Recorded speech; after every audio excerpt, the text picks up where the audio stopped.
Why did I start this?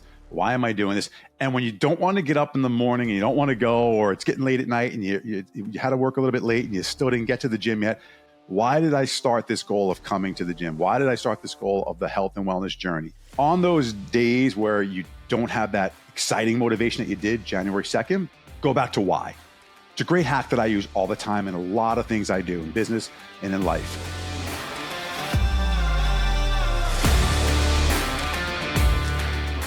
Welcome back to the Aging Backward, Growing Forward podcast. With the new year upon us, I thought it'd be fitting to discuss New Year's resolutions and all the goal-setting things that happen this time of year. Have you ever wondered why this time of year your gym is packed, you can't get on a treadmill, every bench is taken, there's no dumbbells in the rack? If you're a fitness center member, you definitely can appreciate this. Let's talk about statistics.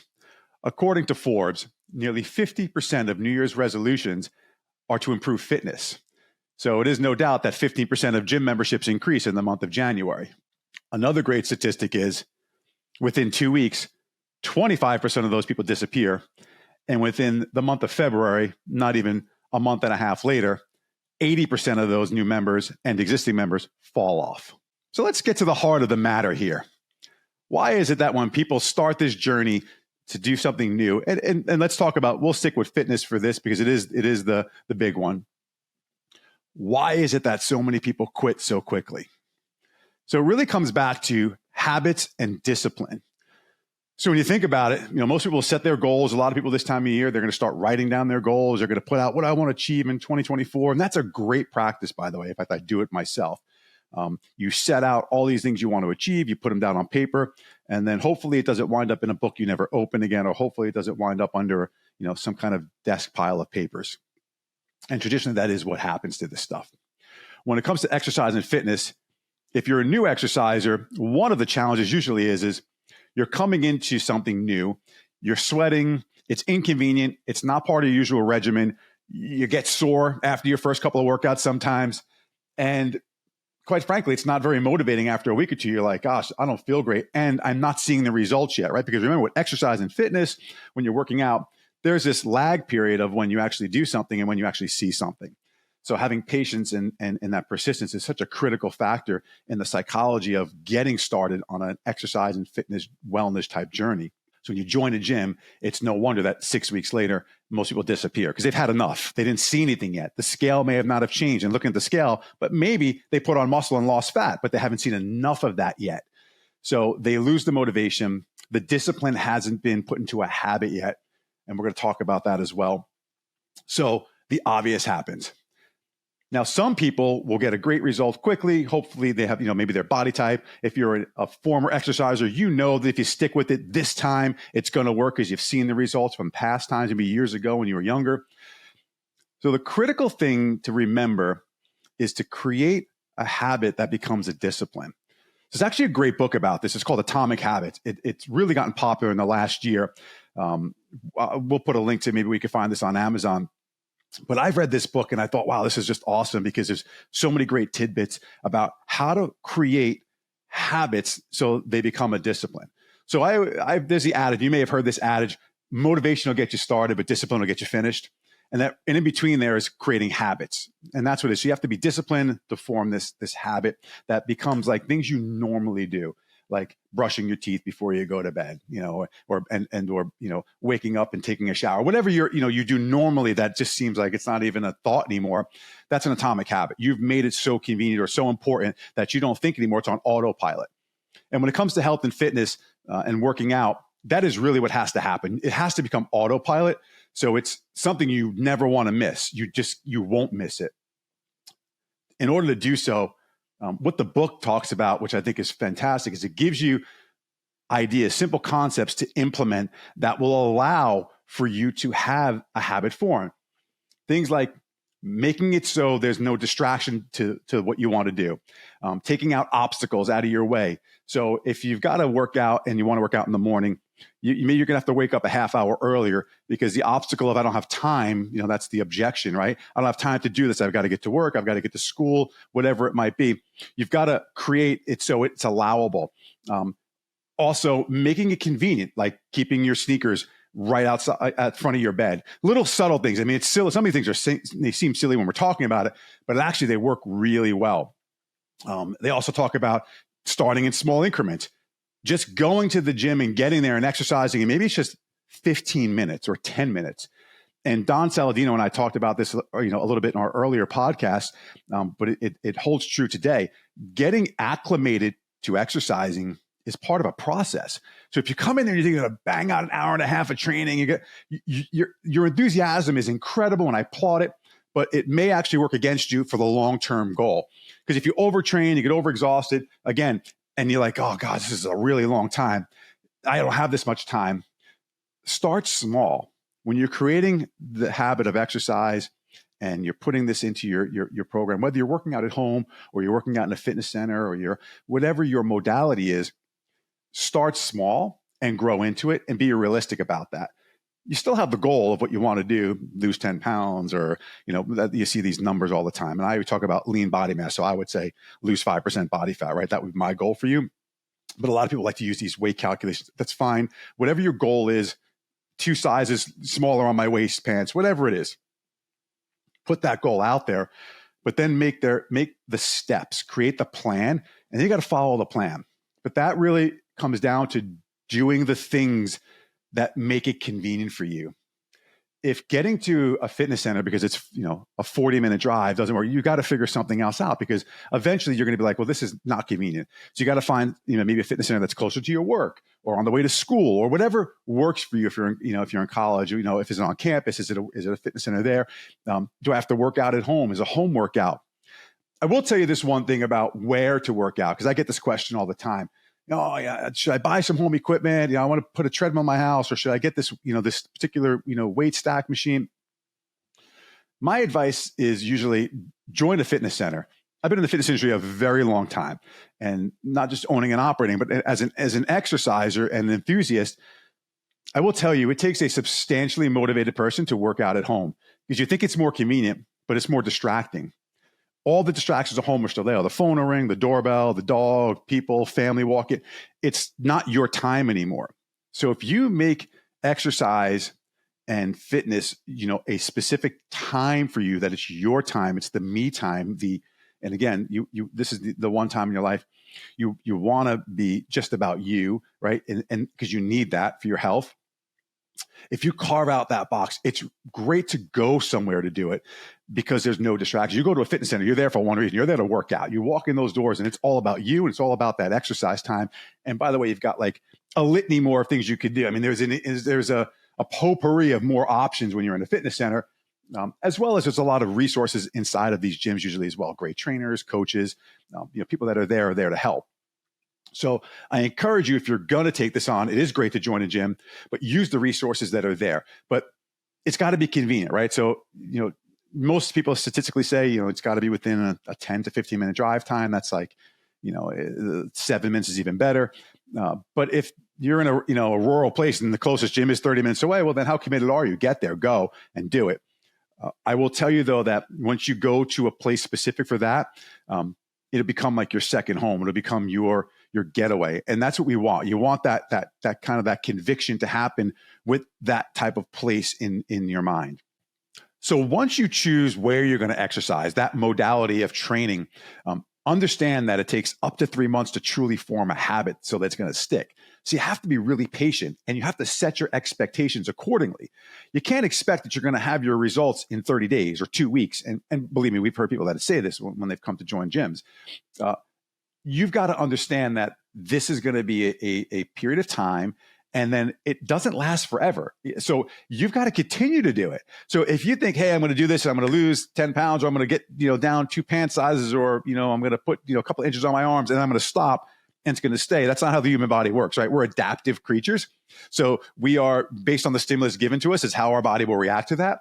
But you've got to continue this process, right? So, and hopefully it's gotten to the place that we talked about earlier. It's becomes an atomic habit, and you don't have to think about it, and you will. But there is a point where you're gonna hit a plateau. Remember that exercise-induced plateau. I've talked about that before. So you got to just keep pushing through that, and make sure that you're patient enough and poised enough to say, hey, my goal is this. I want to continue on this path. and I want to be healthier this year. I want to have more energy. I want to look better. I want to feel better. I want to have, more energy for my kids. I want to live long. All of these wonderful things that become goals in the new year that they just happen to fall off. Often our health takes a back seat until it becomes, an airbag blowing up in the front seat. You really got to make sure you're paying attention to the long-term play here. So when you're starting this process, let's back it up. When you're starting this process, please be patient with yourself. Give yourself the love it needs. Sit back and say, okay, this is really important. So I got to know, I've got to have a plan. I've got to have resources. I may have to, to invest time and money into this, but again, it's your health. And this is the time of year to do it. So you're at your peak motivation. It's a great time to put this into play, but you've got to think back every so often. How did I feel the day I wrote this goal down? How motivated? Why I was so excited that day, January 1, January 2, whatever it is, whenever you started writing this down in your goal book and you committed to it, and then get remotivated. And you're going to have to do that. You have to self-motivate in the beginning. You're going to have to find that reason. What's that emotional connection to this goal? And that's one of the keys, is getting emotionally connected to your goal. And that's with everything. That's with your business. That could be with your school. That could be with your training, your partners, your relationships. This is really important. If you understand the key of why, you're asking your question, why. You got to, I always say, the question why answers a lot of really important things in life. So keep asking yourself that question, why?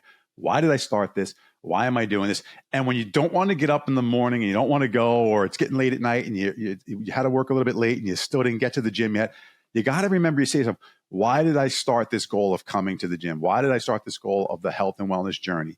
And when you go back to the why, you'll reset your mind. You'll get yourself to the point where you're dragged through it. There's going to be days, I promise you, I have them myself. We just don't want to do it. Go and do it those days. Those are the days you double down and you go. Those are the days you double down and you hit the workout. I promise you, 20 minutes into that workout, you're gonna be happy you got there. So on those days where you don't have that exciting motivation that you did January 2nd, go back to why. It's a great hack that I use all the time in a lot of things I do in business and in life. I will tell you, success isn't guaranteed in this stuff, but if you put the hard work in and the effort in, and it is effort and hard work, I promise you, to get in really good shape and get really healthy, to optimize your health, you've got to put a substantial amount of effort in, because you're going to also want to start eating cleaner, right? And that might be part of your goal. I'm gonna do this XYZ diet. I'm gonna do, the keto diet, or I'm gonna try a vegetarian diet. Like you might pick up type of diet. I would say that, like I've talked about in earlier episodes, if you're going to start exercising, pick a nutrition plan that controls calories, that has a lot of protein in it, that has healthy options, all these other great things, because they're really synergistic to the goal. So if you have a health and fitness goal, remember that nutrition's got to be part of that. But it'll also help motivate you to continue the other goal. It's interesting how they work together. When you're exercising, you want to eat healthier because oh gosh, if I just ate a 600-pound dessert, 600 pound, if I just ate a 600 calorie dessert, you'll know that I got to burn an extra 600 calories. And you know what it takes to do that, because you're working out and you're looking at maybe a heart rate monitor, an app, or maybe it's displaying on your treadmill. And you know how long it's going to take you to burn those calories off at a high heart rate. So it will kind of make you think a little more when you're choosing certain foods, or when or you're choosing not to eat certain foods. And the same thing when you're eating healthier, you think well, if I exercise a little bit more, it works well. And it does. So you generally find those two always go hand in hand. So they don't let them work against each other. Don't eat healthy, but not exercise, and don't exercise and not eat healthy. You want to do them together. Those two always go together. And you'd be shocked how many people come and work out and then they just pay no attention to nutrition, and then they wonder why they don't get results. I promise you that nutrition is a huge part of how you get your health and fitness results. So joining a gym is awesome, but remember, you got to do your homework, which is nutrition at home. So I want to just spend a minute on some common pitfalls that a lot of us fall into when we start into a journey onto health and wellness. The first and the easiest one is, can I take off a day here, take off a day there? Because you might commit to, I'm going to work out 4 days a week, or I'm going to work out 5 days a week, or I'm going to work out 3 days a week. And then something comes up. You got to go to a doctor, or you've got to, maybe there's a planned vacation, or I will tell you that is a common pitfall that hurts a lot of people, because when you start skipping a day here and skipping a day there, that just is a snowball that starts running down the hill and you can't catch it because it becomes acceptable. Be extremely disciplined with your training. And if you miss a day, you make up for it the very next day. It's really important and critical that you're that disciplined about that. So when you're working out and exercising and you're in this routine, and you'll get to a point where if you miss the workout, you'll be really mad. You're like, oh, I can't miss that. And you'll start prioritizing your workouts around other things. Like, whenever we travel, the first question we ask is, okay, is there a gym in the hotel? Where's the closest fitness center? Or how do I going to get a workout in? Am I going to just be training by, taking, a walk or a run around this campus wherever I'm staying? So you've got to really pay attention to that, because that's like the boogeyman in the closet. Like you don't know it's there, and it's there. Like if you start down that path of taking a blow here and there, I assure you, you're gonna unravel into an undisciplined habit, and it's gonna go off the rail really quickly. So that's a pitfall that is very, very common. So another pitfall that a lot of people fall into is they don't share their goals with other people, their friends, their family, their loved ones.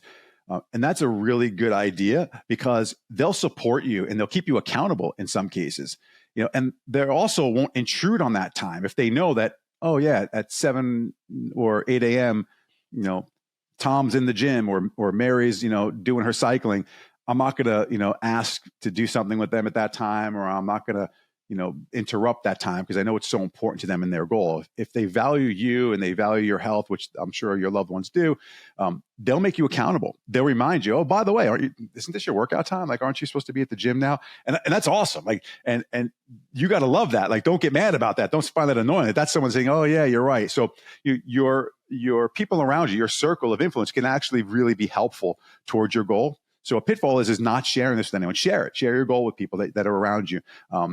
It will help you. It will help you stay on the track.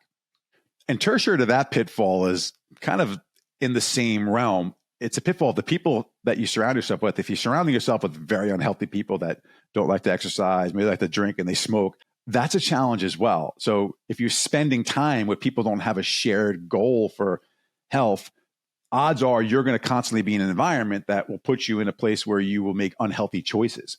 So, the pitfall of not changing some things about your lifestyle, meaning where you spend time and who you spend time with, might hinder your goal. So you've got to really make a decision. How committed are you to your health and wellness? And then if the people around you are not, and you constantly spend time with them, you're setting yourself up for failure there, because you'll constantly be in places that maybe you'll have a drink, or maybe you'll have, pizza at 1 a.m. So if you're super disciplined that you get to the place where you can go and be in these places and be totally fine, great. But in the beginning, that might be really hard. So if you spend time with people that constantly do that, and you were one of those people, but now you want to decide, hey, I don't want to be one of those people, because I want to be healthier. I want to feel great. I want to live longer.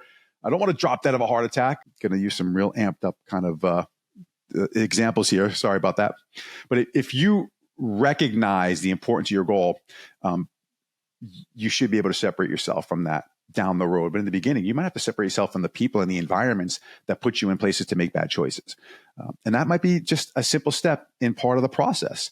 And again, that, like we talked about earlier in the book of Atomic Habits, like, making it convenient and also taking away obstacles. Or take away the obstacle. If you keep going to bars, or you keep going out late at night and eating, like, stop doing that. That's a habit that's going to deter you from achieving your goal of health and fitness.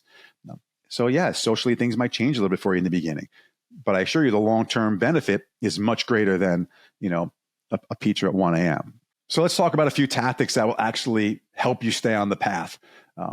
We talked about sharing your goals with other people and your friends and your family members.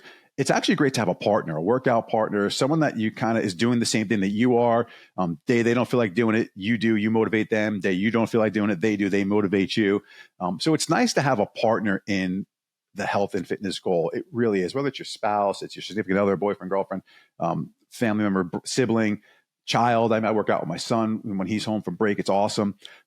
It's motivating, right? I mean, and I motivate him to get up and train early in the morning, and then he'll motivate me. Like, so it's great. And that's a long-term thing. And that partner may change over time, right? It could be a buddy, it could be a college roommate. It could be, a team sport person that you're on a team sport with, spouse. And then, maybe it changed, like mine used to be my spouse and now it's my child. It's interesting because they're adults now and they work out. It's awesome. But, that's a great hack for sticking with something, is having someone to do it with you. Because again, you get more accountability there. Also, along the same line of having a training partner is hiring a trainer, hiring someone that can work with you. They'll certainly keep you accountable. They're going to teach you a ton of information. They're going to shorten the curve to getting you to like all of the greatest options for you specifically, because this is all they do, right? That they eat, sleep, and drink this stuff. So that's one of the best hacks, is hiring someone who's been there and done that. We do that in business all the time, and we do that in life. And this is one of those areas where you could really, just shorten that curve to getting to your goal. It'll also help you be more productive while you're there and accountable while you're there. When you get to a gym, and we see this all the time, people are scrolling on their phones, they're sitting on a bench and they're waiting. And like the real exercisers are like, okay, go do that somewhere else. Like go out in the parking lot and do that. But these people are like, hey, it's your set. Okay, let's go. Boom. 15 reps, 12 reps. There's just so much accountability there on top of education information, as well as having a training partner. Having a professional that actually will help you is great. If you can afford it, and it's super affordable now. There's group training opportunities. There's one-on-one training opportunities. Just go to your local gym and ask that question, and they'll provide you with all the resources you would absolutely need. Also know there's a ton of resources for learning about exercise and healthy lifestyles. There's some great stuff online, of course. You're going to find that when you really take on a goal of health and fitness, it's really important to educate yourself, right? So spend some time learning about there's, and this might be like information overload too, when you try to like Google this stuff, but find something that's very specific to you. And again, if you don't hire a professional, at minimum, do some of the research yourself. Spend an hour on this goal, researching like all the different modalities of exercise for your specific goal, what you're trying to do, and let that be part of your curriculum. Let that help build the curriculum of what you're going to do 3 days a week, 4 days a week, 5 days a week, or whatever fits your lifestyle. Remember, exercise has to fit into your lifestyle. You've got to make it, you've got to find its place. You've got to make the room for it, but it has to work around you. I used to work out at midnight. When I first opened my first gym, we would close a gym at around 11:30 or 12 o'clock, depending on the time of year at night. And then I would start working out then, because I just didn't have time during the day, I was a committed exerciser. So I would finish up my workout like 1:30. By the time I had a protein shake, those nights I wouldn't get home. And by the time I, got into bed, it was 3 a.m. My day started, 7 hours later. It was just a crazy time when I was running my first fitness center business, but I made it work. So you've just got to make it work. Now I'm a 5 a.m.er. I never used to be a 5 a.m.er. Now I'm a 5 a.m.er. I love it. And it'll change. So my point in telling you this personal story is that when you work out will change. When you exercise, when it fits into your life, probably will change and iterate as your life does. But just make sure it's part of it. It's so important. I could spend hours talking about how much it's done for me in my life, and how many people I've seen and touched over the years, and the millions of members that have passed through my fitness center doors, that I've met along the way. So many people, hundreds of people that I've had these conversations with when I used to be a personal trainer, and watching how it just changed their lives. It's something that it's a great goal. And we joke about the stat about, hey, the gym's going to be empty. Don't worry. It's crowded today. In 2 months, you'll be just fine. There'll be nobody in here. And that's a shame, because all of these people started off with this incredibly important goal. And when you realize how consistent the fall off is, it's almost like, wow, it's concerning. It's alarming. It really needs to be on the forefront of your health and fitness. So if you have a family member, a friend, or someone who you think might benefit from listening to this particular episode, share it with them, and share the knowledge that you're gaining if you're an exerciser. That's the best way, I think, to get people more involved in a healthy lifestyle, is people sharing it with each other. It's so nice when we see like a family come into the fitness center and they work out together. It's just, I ear to ear, I smile. I get really happy when my own kids talk about working out. I've never forced fitness on people. And Don Saladino and I talked about that. We let it happen, but we encourage it. We put ourselves in the position for success. So we stay out of the bad environments and we get into the good environments. We invite exercise, activity, sport. It could just be starting out. Don't get overwhelmed in the beginning. If you're just starting out, just go for a walk. Like, keep it simple. Do something that gets you to feel like I've achieved something. So you could check that box. I moved today. I did, a couple thousand steps. If you're wearing an Apple Watch, or whether you're any kind of pedometer device, Fitbit, whatever it is, it's nice to track the progress. I will tell you that there's so many great apps for that right now. It helps. I still wear a MyZone heart rate monitor, and I don't have my phone. It's over there, but I track every one of my workouts, every one of them. And I'm connected to like lots of people, members, friends of mine, my family, my son, my wife. And, and I'll always give a happy like to a buddy of mine or, hey, good job, a thumbs up. These tech can even help motivate you too. But tracking is really important because you want to see that progress and applaud yourself when you hit a little milestone. Don't set the major goal, set the little ones in between. Remember, when you're goal setting, you have the big goal, but set those milestone goals too. And it might just be, I want to walk, this whole week 4 times for 25 minutes. And then when you do it, check a box. Not a hard thing to do, but you can do it. So in closing, I just want to implore upon you that I am so passionate. Everyone, if you know me, you know that I'm so passionate about this. And I get so upset. I generally get upset. I'm like, not for the business, but just for the human population, that they start this amazing goal and they all just drop off. Stick with it. This is the one thing, like if you're disciplined about anything, your business, your family, your religion, everything, like your health, you've got to be just as disciplined, and it's got to go right to the top of the list of the most important things that happen in your life. Because it's going to save your life. I promise you that. Like, exercise and movement is going to change the trajectory of your life. It just will. And it's undeniable. So this time of year, I want to wish you a happy new year. I want you to continue blessings and stay healthy and fit. I promise you, it's a winning formula.